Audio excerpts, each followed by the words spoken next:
Okay guys, good morning. So tetest natin yung barrel natin na NB Precision Barrels, serial number 001. So using GMS Pro. Okay, ganda ng bagong labeling nila.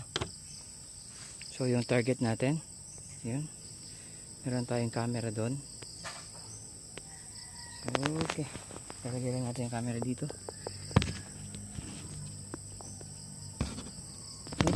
Pala hindi matumba. Lagyan natin lang.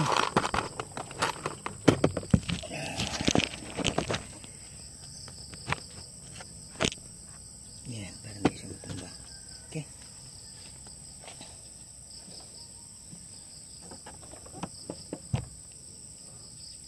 So, mainit.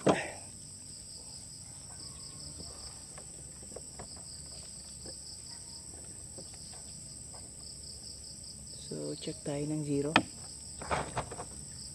Medyo may hangin-hangin na ng konti. So, by the way, 25 meters ito.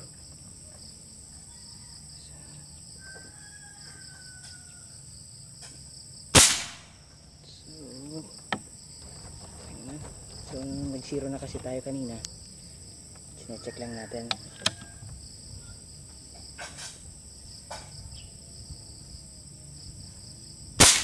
Okay, so medyo may hangin na siya. So first shot, so number 1. So pababa tayo.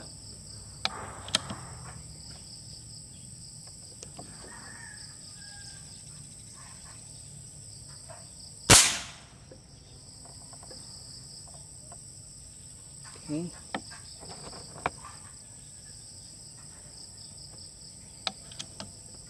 Number 6.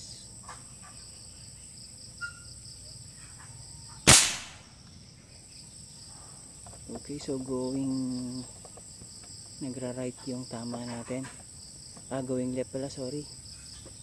Just tayo ng konti sa scope. Okay. Medyo may hangin ng konti. So, unsorted ito. Check natin yung pellet natin. Kasi, sorted siya. Check natin. Baka...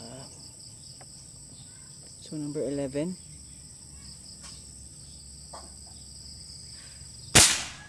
Okay. So, going left mga kanina.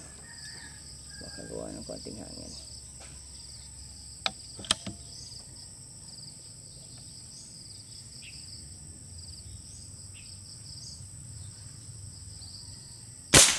Okay. Check lang natin kung mayroong damage. Ayan, may damage. Importante kasi walang damage yung skirt natin. Especially sa competition.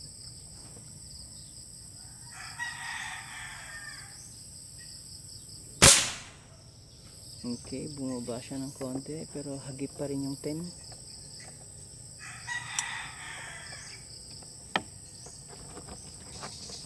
So, kailangan din natin i-check yung head size ng ating mga pellet. Kasi napaka-importante din na para-pareho yung head size.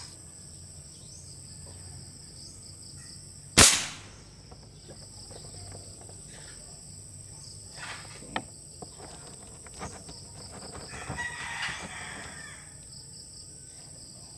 Yan, may damage. Okay.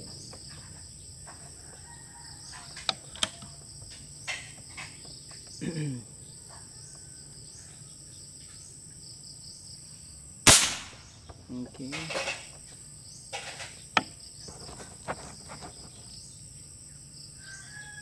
Pisngot. Pisngot.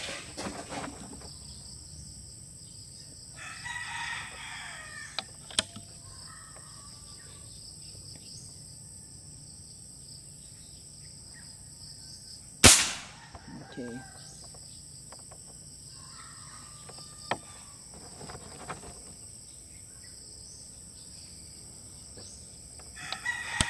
So by the way guys, today is October 10, 2024.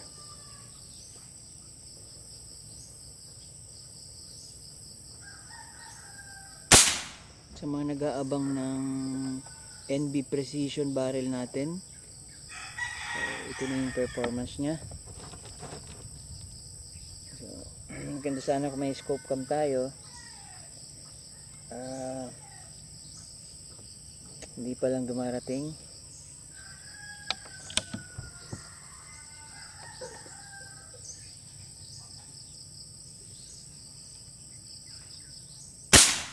Okay, so number 3 pababa naman tayo.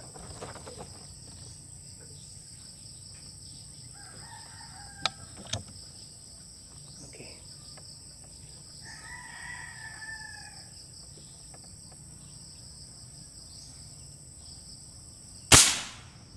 so yung table natin medyo hindi siya stable. Isa din yan.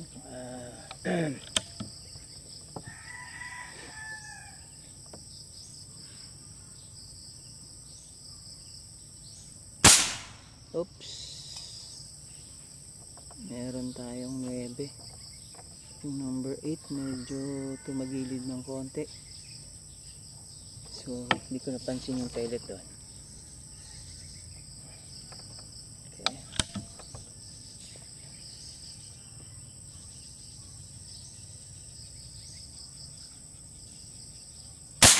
okay.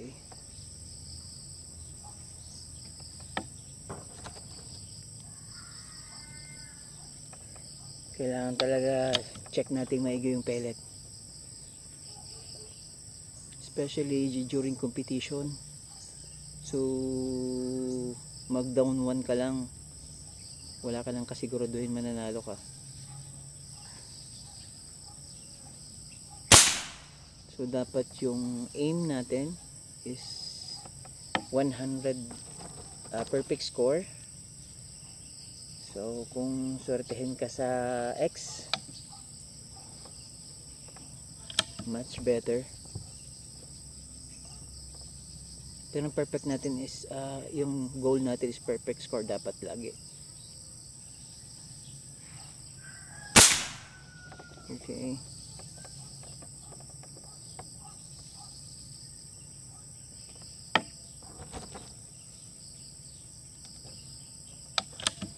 so sa sighter ko to medyo maluwag. Sighter natin sa lower sighter. Okay, pero gitna pa rin siya. Maluwag yung pellet eh. Hindi ko naramdaman na merong resistance. So kaya nag double check ako. Okay,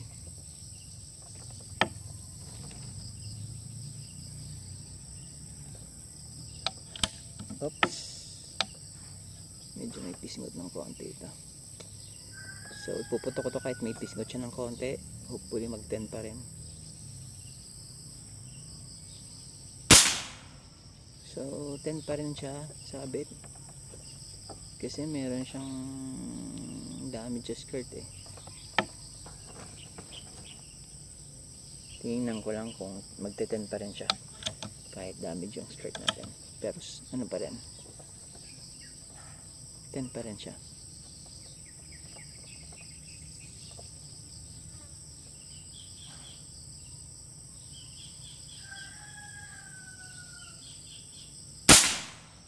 Okay, so 10 pa rin. Naging right lang siya, going right siya. Kaya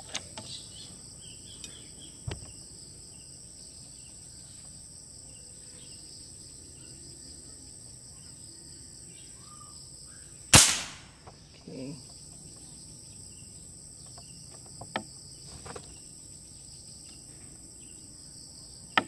so ito damage to, check natin. Sighter tayo. Okay, sabi na damage yung pellet eh. So ganun yung tama niyan. Kapag pumasok, may kapag may nalagay kayong damage yung skirt. Kaya piliin ng maigi, sorting ng maigi.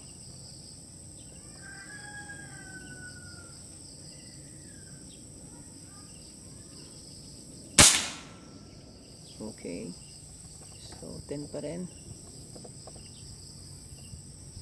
sabit pa rin siya sa 10. Isa din sa factors na kaka-affect sa trajectory ng pellet natin is yung hangin.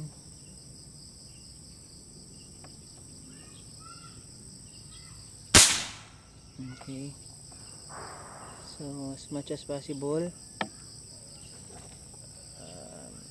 huwag puputok kung sobrang lakas ang hangin.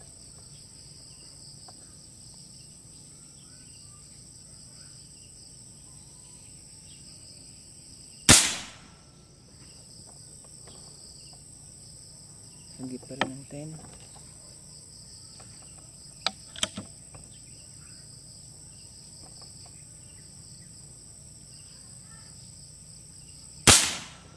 Okay.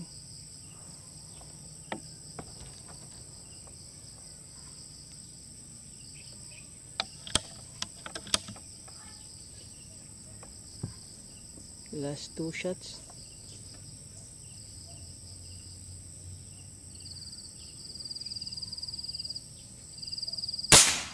Okay.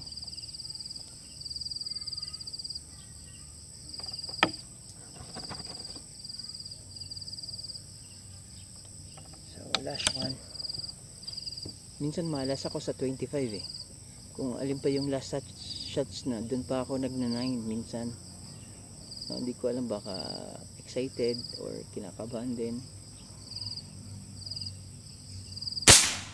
Okay. Okay.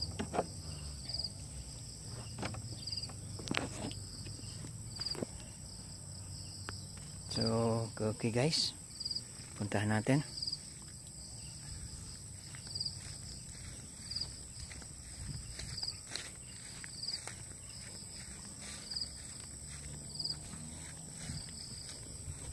Ayusin natin yung camera natin. Stop na muna to. Okay. So, ito yung performance ng barrel natin. Unsorted pellet. Okay. Check na 0 tayo. Okay. So, hagip pa rin. 10, 10, 10. So, ito yung 9. So, 9. So, down muna agad na tayo. So, 10, 10, 10, 10, 10, 10. So, ito not sure kung yan. Pero parang 10 siya eh. I don't know. Hindi ko lang sure. 10. So, ito 9 din. So, yan. 10. So, 10 din. 10. So, hindi ko sure kung ano to. Parang 9. Pero parang damage yung ano eh. Damage yung... Okay, so ito. 10 din. Okay, so 10 din. 10. So, yan yung performance ng... So, ito yung may damage na skirt. Kung pinutok natin, ang layo ng tama. So, kung pinutok natin yung sa official target, so, down 3 agad tayo dito sa isang tira. So, okay.